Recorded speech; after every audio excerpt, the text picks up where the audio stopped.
आज हम मौजूद हैं टिकटॉकर नदीम नानीवाला के साथ, जो रोस्टर थे जिन्होंने आपको रोस्ट किया। ऐसा क्या कह दिया कि आपकी इतनी दुश्मनी लग गई उसके साथ कि आपने अगवा ही कर लिया बात यह है कि उसने ड्रामा रचाया। पहली मुलाकात की उसने, दूसरी मुलाकात पे, पहली और दूसरी मुलाकात के दरमियान उसने प्लान बनाया सारा। आपने जो 7 लाख रुपए उसको दिए वो ईदी दी थी। शामिर का क्या जो है रौला था, वो क्या कहानी थी? शमीर असल में जब उसके बाप ने उसको घर से निकाल दिया, उसने कहा ये मेरा नाफरमान बच्चा है, तो उसको फिर चाहिए था एक दुनियावी अब्बू का सहारा। उसने मुझे कहा मेरे अब्बू बनो, आप यूट्यूबरों को भी आईफोन दे रहे हो, मुझे भी दो, मेरी सिस्टर को भी दो। मैंने उसको आईफोन नहीं दिया। मासूम चेहरे जो कैमरे के पीछे छुपे हुए हैं, अब हम सबको बेनकाब करेंगे। कंट्रोवर्सी कब खत्म होगी? ये जो आप गंद की दलदल में धंसते जा रहे हैं आहिस्ता आहिस्ता, ये कंट्रोवर्सीज कब खत्म होगी? ये कंट्रोवर्सी जो ना, ये पाकिस्तान में कभी ख़त्म नहीं होगी। जिस तरह माँ और बेटे का रिश्ता होता है ना, इसी तरह पाकिस्तान कंट्रोवर्सी का रिश्ता बन चुका है। ये कभी ख़त्म नहीं होगी, क्योंकि लोग पाकिस्तान में पसंद ही इस चीज़ को करते हैं, तो ये कभी भी ख़त्म नहीं हो सकती। बिस्मिल्लाहिर्रहमानिर्रहीम, अस्सलामुअलैकुम, it's me Zulekha Nasir, you are watching digital Rang. आज हम मौजूद हैं टिकटॉकर नदीम नानीवाला के साथ, जिनकी कंट्रोवर्सी हर सोशल मीडिया यूज़र को पता है, तो इसलिए हम डिटेल में तो नहीं जाएंगे, लेकिन हम इनसे ये पूछेंगे कि पिछले दिनों जो इनके ऊपर इल्ज़ामात लगे हैं एक रोस्टर को अगवा करने के, कुछ लोग कहते हैं कि वो गलत है, कुछ लोग कहते हैं कि नदीम गलत है, तो कौन सही और कौन गलत है और अब तक की अपडेट्स क्या हैं, ये हम नदीम से ही पूछेंगे। अस्सलाम वालेकुम नदीम। वालेकुम सलाम। कैसे हैं आप? मैं ठीक हूँ। अच्छा नदीम, बताएं कि कौन गलत है और कौन सही है, ज़रा अपने अल्फाज में हमें बता दें। ये तो आवाम ने कहना है कौन सही है, कोई गलत है। हमने तो सिर्फ हक़ाइक़ पेश करने हैं, और जैसा कि मैंने अपने चैनल पे हक़ाइक़ पेश किए हैं और अब आवाम मेरे साथ है, बड़ी खुशी है। जो रोस्टर थे जिन्होंने आपको रोस्ट किया, ऐसा क्या कह दिया कि आपकी इतनी दुश्मनी लग गई उसके साथ कि आपने अगवा ही कर लिया असल में उस मनहूस इंसान का तो मेरा दिल, उसका नाम भी मेरे दिल जो ना मेरी ज़बान पर मुझे पता नहीं क्या होने लगता है। तो बात यह है कि उसने ड्रामा रचाया। पहली मुलाकात की उसने, दूसरी मुलाकात पे, पहली और दूसरी मुलाकात के दरमियान उसने प्लान बनाया सारा। उसने एक बयान हल्फी रिकॉर्ड कराया खुद ही, अपनी कंडीशन लिख के, फिर उसी को उसने बयान हल्फी बना के मैनिपुलेट किया लोगों को, और झूठी FIR करा के उसने एक ही दिन बाद विड्रॉ करवा ली। जी मैं तो बिल्कुल अपने घर से सही निकला हूँ, मुझे तो किसी ने किडनैप ही नहीं किया, और मेरे भाई ने जो FIR दी है वो तो फॉल्स है। वो मैं तो यानी कि जो अपने भाई का सगा नहीं है, जो अपने भाई की बात को झूठा कह रहा है, वो क्या लोगों से सच बोलेगा? तो आपने उल्टी FIR नहीं करवाई उस पर कि मैं जो झूठी FIR होती है उसके ऊपर FIR नहीं होती, उसके ऊपर फिर पुलिस ने खुद कार्रवाई करनी होती है, जिसको कहते हैं 182।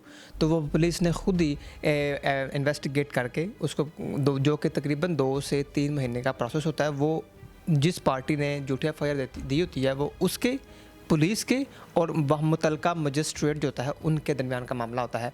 ये डिपेंड करता है पुलिस पे कि वो कार्रवाई करना चाहती है या नहीं करना चाहती। हम सिर्फ उनसे रिक्वेस्ट कर सकते हैं कि आप कार्रवाई करें, जो कि हमने उनसे रिक्वेस्ट की है, और उन्होंने हमें अश्योरिटी दी है कि हम इस पर कार्रवाई करेंगे। तो आपने जो 7 लाख रुपए उसको दिए वो ईदी दी थी? 7,50,000 जो उसने मुझसे लिए हैं, इंशाल्लाह ताला आज जो हमारी आज मेरे चैनल पे वीडियो हमने लगाई है, तो हम जब तक हमें पैसे वापस नहीं करेगा इंशाल्लाह आवाम उसकी जान नहीं छोड़ेगी। लेकिन वो तो कुछ मैसेजेस हमें ऐसे दिखा रहा है जिसमें कि ये पता लग रहा है कि आपने उसके साथ जो है वो धोखाधड़ी की और आपने अगवा किया उसे। नहीं, उसने तो 1-2 मैसेज दिखाए, मैंने तो कंप्लीट हिस्ट्री दिखाई है चैट की अपने चैनल के ऊपर, जहाँ पे लोगों ने ये एक्सेप्ट कर लिया है कि he is the biggest liar, ना कि मैं। शामिर का क्या जो है रौला था, वो क्या कहानी थी? शमीर असल में जब उसके बाप ने उसको घर से निकाल दिया, उसने कहा ये मेरा नाफरमान बच्चा है, तो उसको फिर चाहिए था एक दुनियावी अब्बू का सहारा। उसने मुझे कहा मेरे अब्बू बनो, और उसने फिर मुझे वॉइस मैसेज भी किया कि आईफोन भी नहीं है, पैसे पूसे भी नहीं है, कोई दो मुझे कुछ चीज़, आप यूट्यूबरों को भी आईफोन दे रहे हो, मुझे भी दो, मेरी सिस्टर को भी दो। मैंने उसको आईफोन नहीं दिया। तो उसमें वो फिर उसके सर के ऊपर उसके ऊपर हाथ रखा शाम अब्लीस ने, कनाडा से, जो कि उसका अभी दुनियावी अब्बू है, जो उसको पैसे पूछता है। अब वो जो कि वैसा कहता है वो वैसे ही करता है। और वैसे भी शमीर बांदरी के मुंह पे सारा दिन 2 ही बातें चलती हैं, डकी बाई, डकी नानी, नानी नानी, डकी। वो ज़िंदगी में यहीं अटका रहेगा सारी ज़िंदगी, क्योंकि उसके ऊपर जो दुनियावी अब्बू है ना, वो डकी बाई के ख़िलाफ़ है। तो जब तक उसका दुनियावी अब्बू उसको डकी के पीछे लगाई रखेगा, वो सारी ज़िंदगी यही कहता रहेगा डकी। क्योंकि आप सबको आईफोन देते थे तो अब्बू बन जाते, क्या था? और नहीं जी, हम किस के अब्बू बने? हम क्यों अब्बू किसी के बने? अल्लाह माफ़ करे। हम क्यों किसी के दुनियावी अब्बू इस तरह की हरकत करें? हम किसी को किसी के पीछे लगाएं अपने फ़ायदे के लिए और किसी के दुनियावी अब्बू बन जाए? हमें ऐसी की ज़रूरत नहीं है। अच्छा, तो डकी भाई ने, हमने सुना है कि डकी भाई के जो वाइफ हैं उनके बारे में उस रोस्टर ने कहा था कुछ बुरा, उसके पीछे जो है डक्की भाई ने आपको भत्ता दिया और आपको कहा कि जाके इसको अगवा करें, ये क्या स्टोरी है? नहीं, ये सारी बकवास है। डक्की भाई ने तो मुझे शुरू से कहा इसको इग्नोर करो। उसने डक्की भाई की वाइफ है नहीं, उसने मेरे फादर के बारे में मजाक उड़ाया। जो कि मेरे फादर की डेथ हो चुकी थी, मेरी नानी का जिक्र किया उसने, मेरी कुछ इमेजेस यूज़ की और कुछ उसने और भी लड़कियों के बारे में गलत गुफ्तगू की, जैसे कि अपना ये जिस्म फरोश हैं, ये मुजरा करती हैं, ये कंजर हैं, ये जिस्म फरोश हैं। तो इस वजह से मेरा उसका जो ना थोड़ा सा अनबन स्टार्ट हुई, जिसको मैंने सुलह करने की बड़ी कोशिश की, लेकिन उसने मुझे चक्करबाजी में डाले रखा। आपने अपनी वीडियो में उसका नंबर पब्लिक कर दिया है, उसको कॉल्स आ रही हैं, उसको मैसेजेस आ रहे हैं, आपने जानबूझ के किया? नहीं, मैंने जानबूझ के नहीं, मैंने इसलिए किया है ताकि मैं उसका नंबर इसलिए लीक करूं ताकि इससे मैं लोगों को दिखा सकूं कि ये जो मैं आपको एविडेंस दिखा रहा हूं ये उसी के नंबर से रिलेटेड हैं।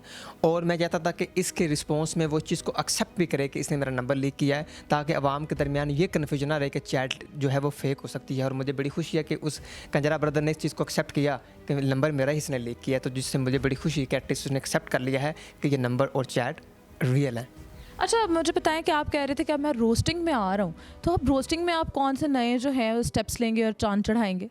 अब हम इंशाल्लाह रोस्टिंग में स्टार्ट कर दिया। अब जितने भी बड़े जो मासूम चेहरे जो कैमरे के पीछे छुपे हुए हैं, अब हम सबको बेनकाब करेंगे। मतलब वो बच जाएं, आप ब्रेकिंग न्यूज़ दे रहे हैं कि भाई बच जाओ। इसी अपकमिंग डेज़ में हम सोशल मीडिया पे एक ऐसा यूट्यूबर को हम ऐसा उसकी अपना जिसने बड़े ही मैनिपुलेट तरीके से लोगों के अंदर अपनी जगह बनाई, लोगों को बेवकूफ़ बनाया, फिर उसने फैमिली ड्रामा स्टार्ट किया और वो बड़ा एक ऐसा ही मासूम यूट्यूबर बन गया जिसकी हकीकत में वो सबसे ख़तरनाक, मेरी नज़र में वो एक ऐसा ख़तरनाक कीड़ा है कि अगर उसको मैंने टेक डाउन ना किया तो वो लोगों को सारी ज़िंदगी इसी तरह ही मैनिपुलेट करता रहेगा। तो इंशाल्लाह उसको भी हमने टेक डाउन करना है। हमने उन सब लोगों को टेक डाउन करना है जो कि कैमरे के पीछे बड़े ही मासूम बने हुए हैं। मतलब मासूम लोगों की अब छुट्टी होने वाली है और नदीम जो है वो उनकी छुट्टी करने वाला। अच्छा नदीम, एक लास्ट क्वेश्चन मेरा आपसे, ये टिकटॉक की दुनिया को आपने बहुत गहराइयों से देखा हुआ है, तो आप हमें बताएं कि टिकटॉक की दुनिया जो है ये बहुत अच्छी है, साफ़ है, गंदी है, बेहया है, क्या है? सोशल मीडिया कोई भी हो, यूट्यूब, टिकटॉक,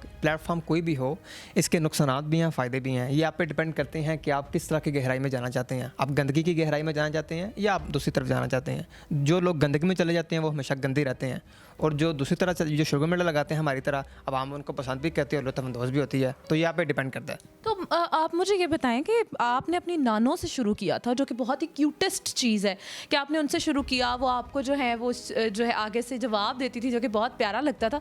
तो ऐसा क्या आपके जहन में आया कि आप जो है उधर से हट के आप दूसरी कंट्रोवर्सीज़ वाली साइड पे चले गए? जानबूझ के किया लेने के लिए व्यूज़, या बस ऐसे ही? नहीं, जब मैं अपनी नानी के साथ था तब टिकटॉक की ऑडियंस बहुत एक बहुत अच्छे लोग थे टिकटॉक के ऊपर।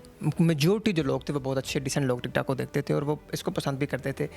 स्लोली जैसे टिकटॉक की क्रेडिबिलिटी ख़राब होना शुरू हुई, जैसे लोगों ने इसको मिस यूज करना शुरू कर दिया, किसी ने गाली गलौज शुरू कर दी, किसी ने जिस्म लाइक नुमाइश करना शुरू कर दी, तो फिर वो जो अच्छे लोग थे उनकी जो मेजॉरिटी है वो टिकटॉक देखने वालों की वो कम होना शुरू होगी, और जो बहुत से गंदगी जैसे जो जिन्होंने फैलाना शुरू कर दी उस तरह के लोगों का मेजॉरिटी टिकटॉक में बढ़ना शुरू होगी।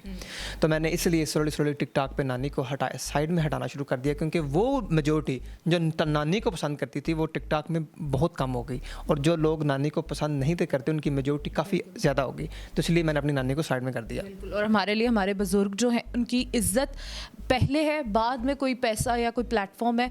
इसी के साथ अपनी एंकर को दीजिए इजाज़त। हमारे साथ मौजूद थे नदीम नानीवाला, जिन्होंने इंकशाफात किए बदला ब्रदर्स के बारे में भी, और ये भी बताया उन्होंने कि उनकी आने वाली वीडियोस जो हैं वो बड़ी ख़तरनाक होने वाली हैं।